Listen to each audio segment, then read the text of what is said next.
इस वीडियो पर हम बात करेंगे कि ब्लड क्या होता है, ब्लड में क्या क्या चीज़ पाए जाते हैं। तो चलिए देखते हैं। ब्लड, सबसे पहले ब्लड ब्लड ब्लड मतलब होता है रक्त। रक्त या खून। तो खून लाल कलर का क्यों होता है ये भी जानेंगे हम लोग। तो देखिए, ब्लड ब्लड में दो चीज़ पाया जाता है। कौन कौन? एक होता है प्लाज्मा और एक होता है संगठित पदार्थ।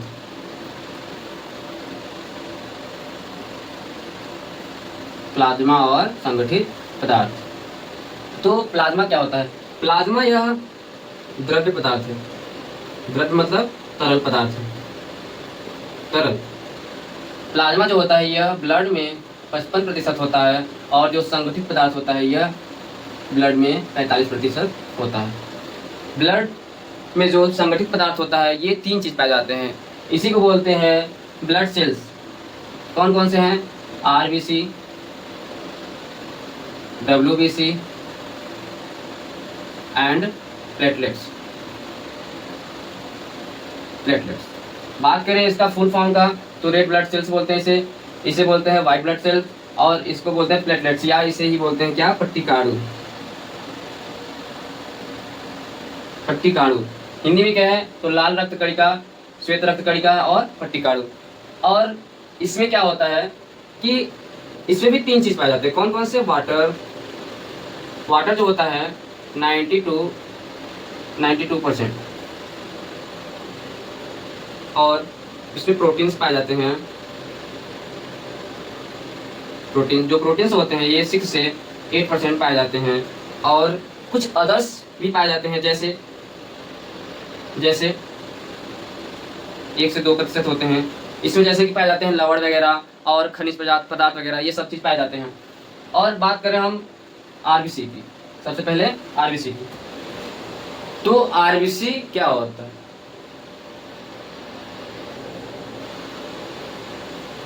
आरबीसी इसका फुल फॉर्म होता है red blood cells. Red blood cells या बोल सकते हैं रक्त लाल रक्त कणिका है। लाल रक्त कणिका। तो ये जो रेड ब्लड सेल्स होता है इसमें पाया जाता है एक वर्णक जिसे बोलते हैं पिगमेंट, जिसका नाम है हीमोग्लोबिन।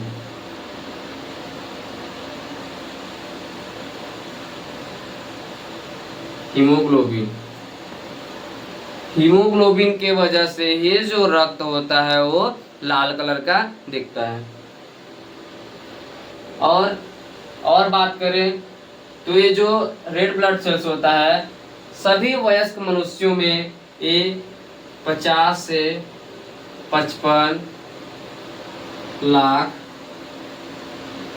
प्रति घन मिलीमीटर होता है।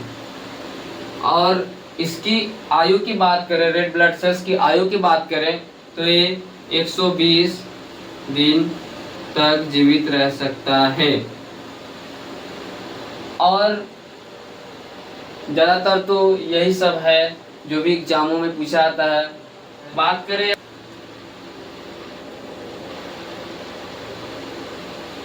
डब्ल्यूबीसी, इसका जो फुल फॉर्म होता है व्हाइट ब्लड सेल्स। हिंदी में बोले तो श्वेत रक्त कणिका है। श्वेत रक्त कणिका है। जो व्हाइट ब्लड सेल्स होता है ये दो प्रकार के होते हैं। कौन कौन से? एक होता है, बात करें, एक होता है कण कोशिका।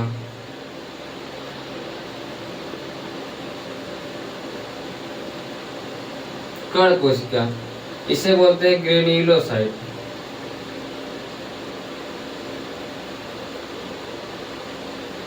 और एक होता है अकण कोशिका।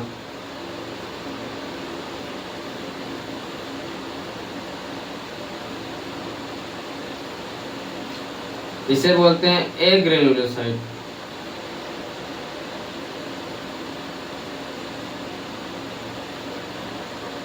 तो ये जो कण कोशिका होता है इसमें 3 पाए जाते हैं, और ये जो अकड़ कोशिका होता है इसमें 2 पाए जाते हैं। तो इसमें कौन कौन से पाए जाते हैं? पहला होता है न्यूट्रोफिल,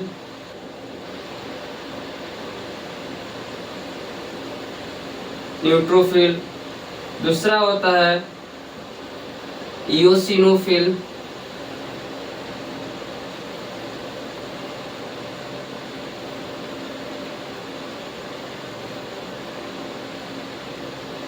और जो तीसरा होता है बेसोफिल।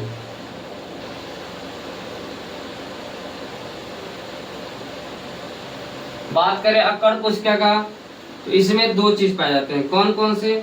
मोनोसाइट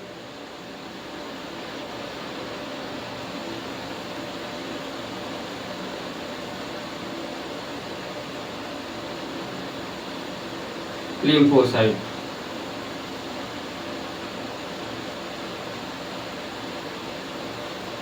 अब जान लेते हैं एक एक करके कि इसका यूज क्या है। तो न्यूट्रोफिल के बारे में जानते हैं। जो न्यूट्रोफिल होता है ये होता है फेगोसाइटिक कोशिका। फेगोसाइटिक कोशिका मतलब होता है भक्षी कोशिका। जो भी हमारे शरीर में जितने भी जीवाणु, जितने भी माइक्रो ऑर्गेनिज्म हमारे शरीर में आते हैं, सूक्ष्मजीव आते हैं, उसे खाने का काम करता है। मतलब क्या है कि बीमारियों को उत्पन्न नहीं करता, नहीं होता है। प्लेटलेट्स में बात करें तो प्लेटलेट्स में एक चीज पाया जाता है जिसे बोलते हैं सीरम। सीरम, सीरम क्या होता है?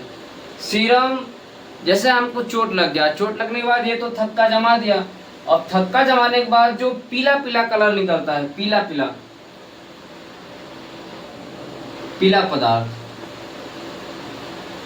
इसे ही बोलते हैं सीरम। सीरम के बारे में बहुत लोग तो जानते नहीं है, लेकिन मैं बता दे रहा हूँ कि जो पीला पदार्थ जिसको बोलते हैं पंछा टाइप, जैसे ऊपर में निकल जाता है थक्का जमने के बाद, इसे बोलते हैं सीरम।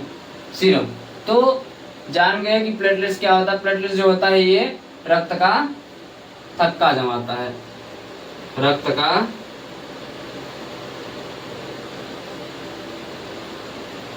थक्का जमाता। आज के लिए इतना है, आगे का